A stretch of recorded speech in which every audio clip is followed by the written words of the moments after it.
ಶಿಗ್ಗಾಂವಿ ಕ್ಷೇತ್ರದಲ್ಲಿ ಬಿಜೆಪಿಗೆ ಮರ್ಮಾಘಾತ ಆಗಿದೆ. ಶಿಗ್ಗಾಂವಿಯಲ್ಲಿ ಬಿಜೆಪಿ ಸೋಲಿಗೆ ಕಾರಣ ಏನು? ಭರತ್ ಬೊಮ್ಮಾಯಿ ಸೋಲಿಗೆ ಸಿದ್ದುನೇ ಕಾರಣ ಆಗ್ಬಿಟ್ರ? ಸಿದ್ದು ಮತ್ತು ಸತೀಶ್ ಜಾರಕಿಹೊಳಿ ಪ್ಲಾನ್ ನಿಂದ ಸೋಲಾಗಿದೆ. ಗುರು ಶಿಷ್ಯರ ತಂತ್ರಗಾರಿಕೆ ಬಿಜೆಪಿ ಭದ್ರಕೋಟೆ ಛಿದ್ರವಾಗಿ ಹೋಗಿದೆ ಅಂತ ಹೇಳಲಾಗ್ತಾ ಇದೆ. 1994 ಬಳಿಕ ಇದೇ ಮೊದಲ ಬಾರಿಗೆ ಕಾಂಗ್ರೆಸ್ಗೆ ಜಯ ಆಗಿರುವುದು. ಮೊದಲ 7 ಸುತ್ತಿನವರೆಗೆ ಭರತ್ ಬೊಮ್ಮಾಯಿ ಲೀಡ್ ನಲ್ಲಿದ್ರು. ಆದ್ರೆ 8ನೇ ಸುತ್ತಿನ ನಂತರ ಶಿಗ್ಗಾಂವಿ ಸೀನ್ ಬದಲಾಗಿ ಹೋಗ್ಬಿಡುತ್ತೆ.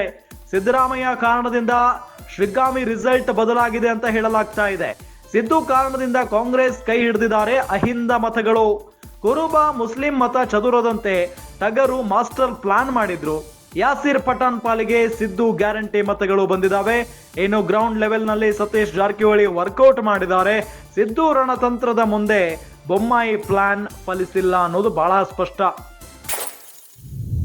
ಗಮನಿಸ್ತಾ ಇದ್ದೀವಿ, ಶಿಗ್ಗಾಂವಿ ಅಂತ ಅಂದ್ರೆ ಅದು ಬಿಜೆಪಿಯ ಭದ್ರಕೋಟೆ.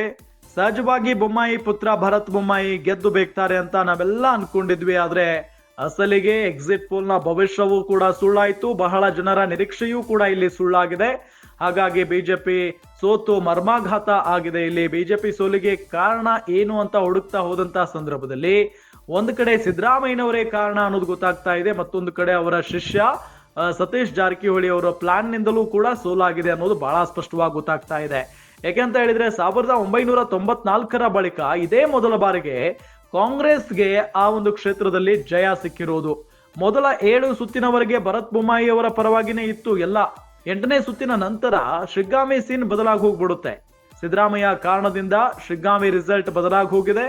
ಅಂದ್ರೆ ಸಿದ್ದರಾಮಯ್ಯ ಅವರ ಕಾರಣದಿಂದಲೇ ಅಹಿಂದ ಮತದಾರ ಪ್ರಭುಗಳು ಕೆಲವೊಂದ್ ಕಡೆ ಕಾಂಗ್ರೆಸ್ ಕೈ ಹಿಡಿದಿದ್ದಾರೆ ಅನ್ನೋದು ಬಹಳ ಸ್ಪಷ್ಟ. ಹಾಗಾಗಿನೇ ಕುರುಬ ಮುಸ್ಲಿಂ ಮತ ಚದುರದಂತೆ ಸಿದ್ದರಾಮಯ್ಯನವರು ಮಾಸ್ಟರ್ ಪ್ಲಾನ್ ಮಾಡಿ ಯಾಸಿರ್ ಪಠಾಣ್ ಅವರ ಪಾಲಿಗೆ ಸಿದ್ದರಾಮಯ್ಯನವರು ಗ್ಯಾರಂಟಿ ಆಗಿ ಮತಗಳನ್ನ ಕೊಟ್ಟಿದ್ದಾರೆ. ಇನ್ನು ಗ್ರೌಂಡ್ ಲೆವೆಲ್ ನಲ್ಲಿ ಸತೀಶ್ ಜಾರಕಿಹೊಳಿ ಅವರಂತೂ ದೊಡ್ಡ ಮಟ್ಟದಲ್ಲಿ ವರ್ಕೌಟ್ ಮಾಡಿ ಒಟ್ಟಾರೆಯಾಗಿ ಏನು ಬೊಮ್ಮಾಯಿ ಅವರ ಪುತ್ರನನ್ನ ಸೋಲಿಸುವಲ್ಲಿ ಯಶಸ್ವಿಯಾಗಿದ್ದಾರೆ.